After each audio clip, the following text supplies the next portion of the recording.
kamera. Dalam suatu perayaan yang besar, alat yang jarang terlupakan adalah kamera. Nah, tahukah kamu bagaimana prinsip kerja kamera?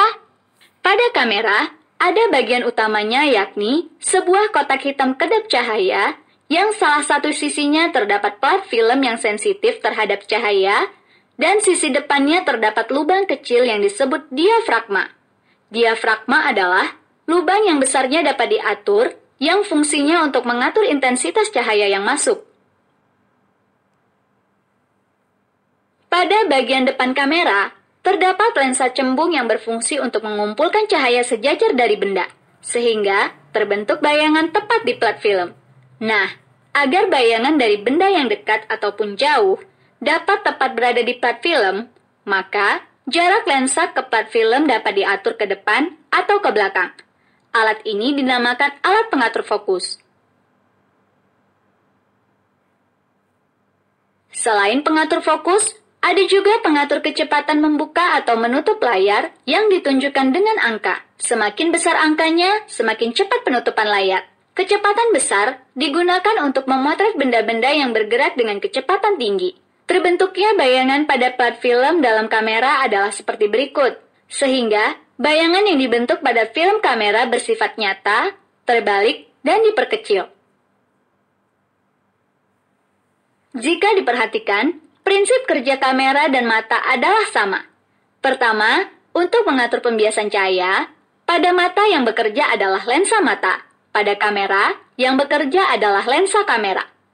Kedua, untuk mengatur intensitas cahaya atau jumlah cahaya yang masuk. Pada mata, yang bekerja adalah pupil. Dan pada kamera, yang bekerja adalah apertur. Ketiga, sebagai tempat terbentuknya bayangan. Pada mata, yang bekerja adalah retina, dan pada kamera yang bekerja film.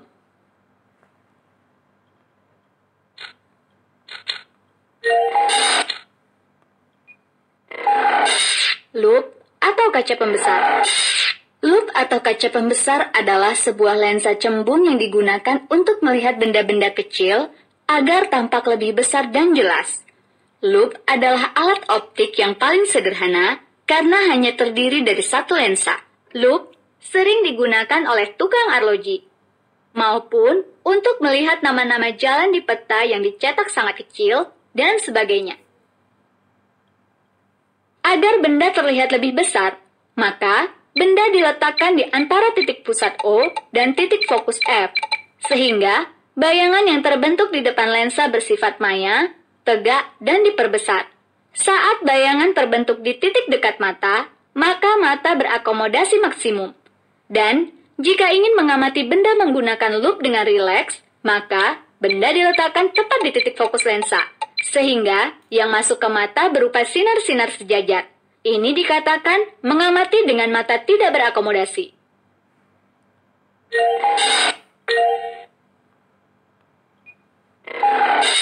Alat-alat optik dengan lebih dari satu lensa. Mikroskop. Mikroskop adalah alat yang digunakan untuk melihat benda-benda kecil yang tidak dapat dilihat dengan mata telanjang. Misalnya, rangkaian dalam komputer, komponen elektronika yang sangat kecil, bakteri, atau virus. Mikroskop terdiri dari dua lensa cembung yang berfungsi untuk memperbesar bayangan benda. Lensa ini dinamakan lensa objektif dan lensa okuler. Lensa objektif adalah lensa yang diletakkan dekat dengan benda yang akan diamati, dan lensa okuler adalah lensa yang diletakkan dekat mata. Jarak fokus lensa objektif lebih kecil dari jarak fokus lensa okuler, atau FOB lebih kecil dari FOK.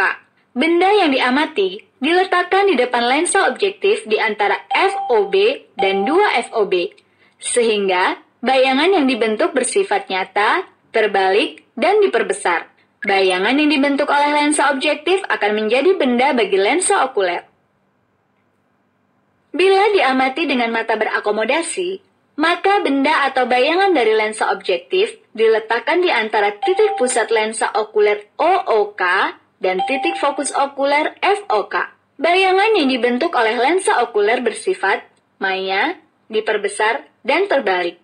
Sedangkan, jika diamati dengan mata tanpa berakomodasi, maka benda atau bayangan dari lensa objektif diletakkan di titik fokus lensa okuler FOK. Umumnya, mikroskop yang ada di sekolah hanya mampu memperbesar bayangan beberapa ratus atau beberapa ribu kali. Namun, ada mikroskop yang mampu memperbesar bayangan hingga beberapa juta kali. Mikroskop ini dapat memantulkan elektron. Perbesaran bayangan yang terjadi pada mikroskop elektron dapat diamati melalui layar monitor. Dengan mikroskop elektron, maka dapat dilihat virus AIDS dengan jelas. Bagaimana mikroskop membantu pembedahan? Teknologi medis adalah penggunaan teknik-teknik modern untuk mencegah, mendiagnosis, dan mengobati penyakit. Mikroskop telah digunakan dalam penelitian medis untuk mempelajari sel-sel darah dan jaringan-jaringan tubuh. Akan tetapi, mikroskop juga digunakan oleh para ahli bedah untuk melakukan bedah mikro atau mikrosurgery, yaitu memperbaiki kerusakan bagian tubuh yang kecil dan menggantinya dengan yang lebih baik. Peralatan yang digunakan juga kecil, sehingga ahli bedah harus menggunakan mikroskop untuk melakukan pembedahan. Teropong. Teropong digunakan untuk mengamati benda-benda yang terletak sangat jauh agar terlihat lebih dekat. Teropong yang digunakan untuk mengamati benda-benda di bumi disebut teropong bumi atau binokuler.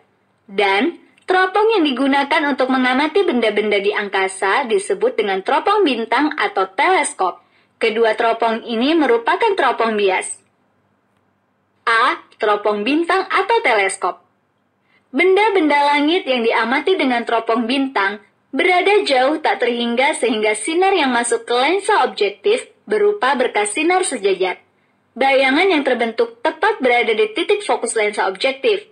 Bayangan lensa objektif ini berfungsi sebagai benda bagi lensa okuler. Teropong bintang memiliki jarak fokus lensa objektif lebih besar daripada jarak lensa okuler. Pengamatan bintang-bintang di langit berlangsung berjam-jam. Maka, agar mata tidak lelah, pengamatannya dilakukan dengan mata tidak berakomodasi. Caranya, bayangan lensa objektif harus terletak di titik fokus lensa okuler atau titik fokus lensa objektif harus berimpit dengan titik fokus lensa okuler. Panjang teropong merupakan jumlah jarak fokus lensa objektif dan lensa okuler. D sama dengan FOB ditambah FOK. Sedangkan, perbesaran bayangan pada teropong bintang, M sama dengan FOB per FOK. Teropong bumi atau binokuler. Teropong bumi digunakan untuk mengamati benda-benda di bumi. Teropong ini tersusun dari 3 lensa cembung, yaitu lensa objektif, lensa okuler, dan lensa pembalik yang diletakkan di antara lensa objektif dan lensa okuler. Benda yang diamati teropong bumi terletak di jauh tak terhingga sehingga sinar yang masuk ke lensa objektif berupa berkas sinar sejajar. Bayangan terbentuk di belakang lensa objektif dengan sifat nyata, terbalik, dan diperkecil. Selanjutnya, bayangan pada lensa pembalik berfungsi sebagai data bagi lensa okuler sehingga dibiaskan membentuk bayangan akhir yang sama tegak seperti benda aslinya. Agar mata pengamat tidak cepat lelah, maka bayangan kedua harus berada di titik fokus lensa okuler. Periskop. Apakah periskop itu? Periskop adalah suatu alat optik yang dipasang pada anjungan kapal yang bertujuan untuk melihat permukaan laut. Kapal selam perlu melihat keadaan permukaan laut sebelum kapal selam muncul ke permukaan. Sebuah periskop terdiri dari sebuah lensa cembung, 2 buah prisma siku-siku sama kaki yang memiliki 3 sudut yaitu 45 derajat, 45 derajat, dan 90 derajat, dan sebuah lensa cembung okuler. Berkas sinar yang berasal dari benda yang diamati masuk ke lensa objektif, kemudian dibiaskan menuju ke prisma pertama. Sinar dari prisma pertama dipantulkan sempurna menuju ke lensa okuler. Sinar yang masuk ke lensa ini dibiaskan menuju ke mata pengamat sehingga benda yang diamati terlihat dengan jelas dari bawah laut.